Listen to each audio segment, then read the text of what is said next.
Hello guys, today I'm going to talk about another interesting question about David failing his quizzes. So David fails quizzes with probability 1/4. What is the probability that he will fail 2 quizzes in a row before passing 2 quizzes in a row? So this is a slightly more advanced questions, and there are actually many ways of solving this, and I'm going to start with a slightly easier way. So what are the possible sequence of events? So David could have just failed 2 times in a row, in which case he would be failing before passing 2 times in a row, or he could be failing and then passing and pass. In that case, he will be passing 2 times in a row before failing. So draw a few more examples. In this case, it will be passing. In this case, it will be failing. So let's let A be the events that he fails 2 times in a row before he passes 2 times in a row. So let's try to write out a couple equations using conditional probability. So the probability of this happening, let's condition on the first quiz. So probability of event A condition on him failing on the first quiz times the probability of him failing on the first quiz plus probability of event A condition on him passing the first quiz times the probability of him passing the first quiz. So this is applying the law of total probability.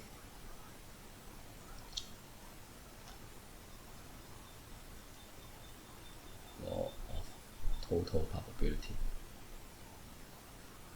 Let's rewrite this probability of A given failing the first quiz times the probability of failing the first quiz, which we know would be 1/4 plus probability of event A given passing the first quiz times the probability of passing the first quiz, which we know is 3/4. So let me rewrite this again. So now let's call this equation 1. So I'm going to write equation 2. So let's try to write an expression for this probability of A given failing the first quiz.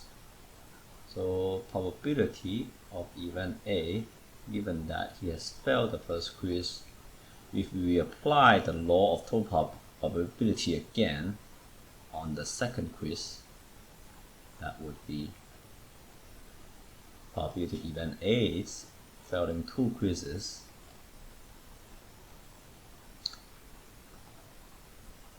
times the probability of failing 2 quizzes condition on just failing the first one plus probability of A given failing the first one but passing the second one, multiply that by the same conditional probability given that he has failed the first one. So probability of event A given that he has failed 2, that will be 1, because that's the events we are looking for exactly, and multiply that by the probability of failing 2 quizzes given that he has failed the first one, which is just 1/4, plus probability of A given that he has failed the first quiz but then passes the second quiz. That would be the same probability as the probability of event A given that he has passed a quiz. Because if you think about it, what really matters is just the last quiz.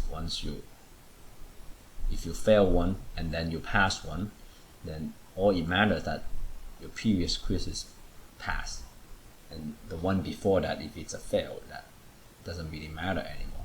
This is actually a critical point that you have to understand.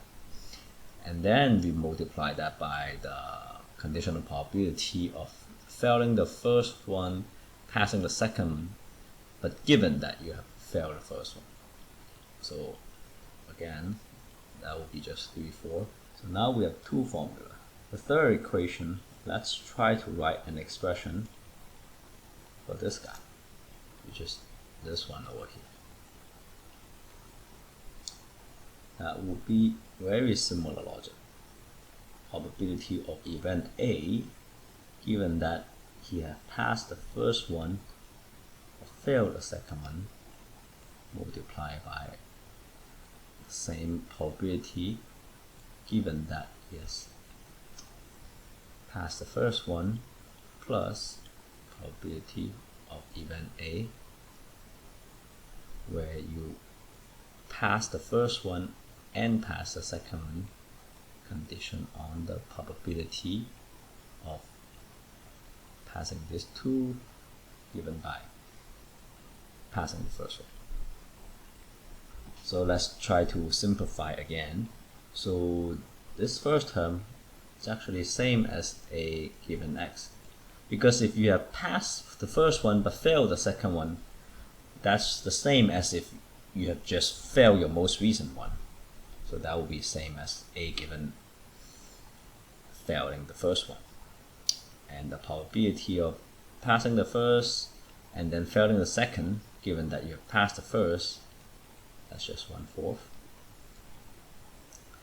And now this term, probability of A given passing 2, so that's just 0, because that means we are actually passing 2 in a row before getting to failing 2 in a row. So now let's simplify all three equations, because we actually have 3 terms and 3 equations. And if you look a little more closely, equation 2 and equation 3, there are only 2 variables. I guess I'll draw this again, which we can solve for. Get some space. So let's substitute 3 into 2. So P of A given failing the first one is equal to 1/4 plus, now we're going to copy equation 3 into it, times 4/3. So if we solve for it, it's actually not too hard. 3/16, so minus that, so 13/16 equal to that.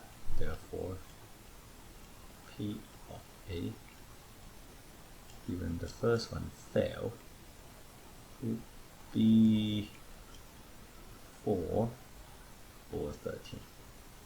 Now that we have solved for this one, we can use equation 3 to solve for P of A, given we passed the first one, which is 1/4 of that, so 1/4 times 4/13, which is 1/13. So if I use equation 1 directly, P of A, that would be equal to 4/13 times 1/4 plus 1/13 times 3/4.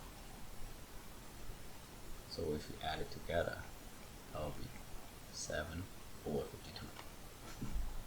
I realize this is actually taking longer than I expected, so I'm going to post another method that I mentioned earlier as to how to solve this using geometric series. Alright,